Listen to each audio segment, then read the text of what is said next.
আজকের ভিডিওটাতে কিন্তু অনেকগুলো বিষয় নিয়ে আলোচনা করব।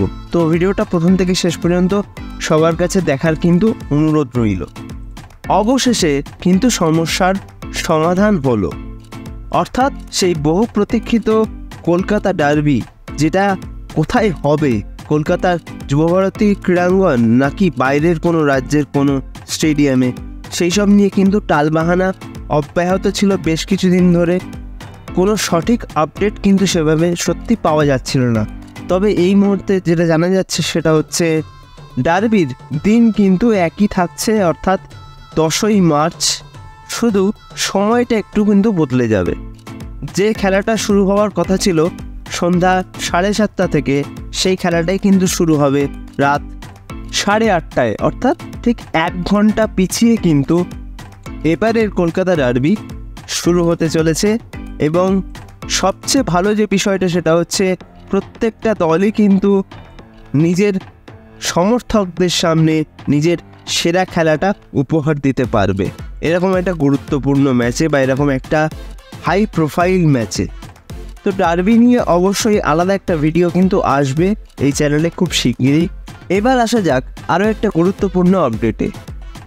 গতকাল থেকেই একটা খবর বা আপডেট শোনা যাচ্ছে কিন্তু চারিদিকে, সেটা হচ্ছে মোহনবাগান সুপার জায়ান্টসের দুজন প্লেয়ার, একজনের নাম হচ্ছে কিয়ান নাসিরি এবং অন্যজনের নাম হচ্ছেন নামতে, দুজনেই কিন্তু দল ছাড়তে পারেন, অর্থাৎ মোহনবাগান সুপার জায়ান্টস ছাড়তে পারেন।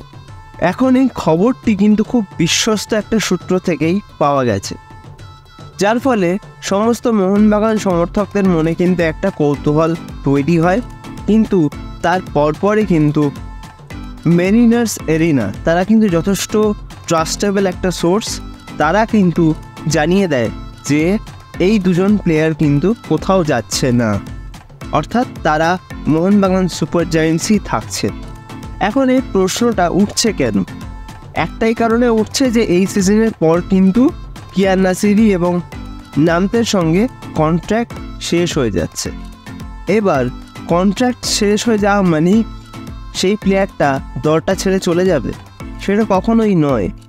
দেখো, মোহনবাগান সুপার জায়ান্টস আইএসএলের এখনও পর্যন্ত যে লেভেলের ফুটবল খেলছে বা যে জায়গায় দাঁড়িয়ে আছে, সেটা কিন্তু এই গোটা টিমটারই একটা টিম এফার্ট।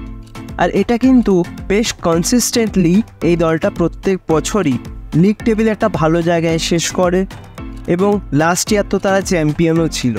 তো এই ধরনের দল কিন্তু খুব সহজে রাতারাতি নিজেদের পুরো দলকে বা ম্যাক্সিমাম প্লেয়ারকে ছেড়ে নতুন কোনো ট্রান্সফার বা নতুন কোনো প্লেয়ারকে সাইন খুব একটা করায় না। হয়তো কয়েকটা জায়গায় বা কয়েকটা প্লেসে নতুন প্লেয়ার আসতে পারে, বাট তারা কিন্তু আগামী মরশুমেও এই দলটার ম্যাক্সিমাম প্লেয়ারকেই ধরে রাখবে বলে আমি অন্তত মনে করি। আর কিয়ান নাসিরি বা নামতের মতন প্লেয়াররা কিন্তু দীর্ঘদিন ধরে এই দলটার সঙ্গে রয়েছেন, এই দলটাকে খুব ভালোভাবেই চেনেন, এবং আগেই যেটা বললাম তাদের বয়সটা কিন্তু অত্যন্ত কম। সেক্ষেত্রে আগামী দিনের এই দলটার খুব গুরুত্বপূর্ণ জায়গায় নিজেদের অবশ্যই নিয়ে যেতে পারে এই দুই তরুণ প্রতিভা।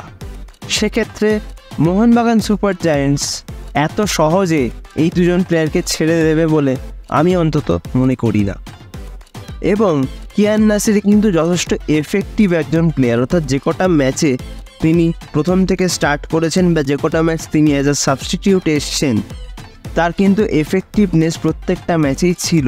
তবে এখানে কিছুটা ভূমিকা থাকে কিন্তু প্লেয়ারেরও, তিনি কি চান সেটাই কিন্তু দিনের শেষে সবচেয়ে বেশি ইম্পর্ট্যান্ট।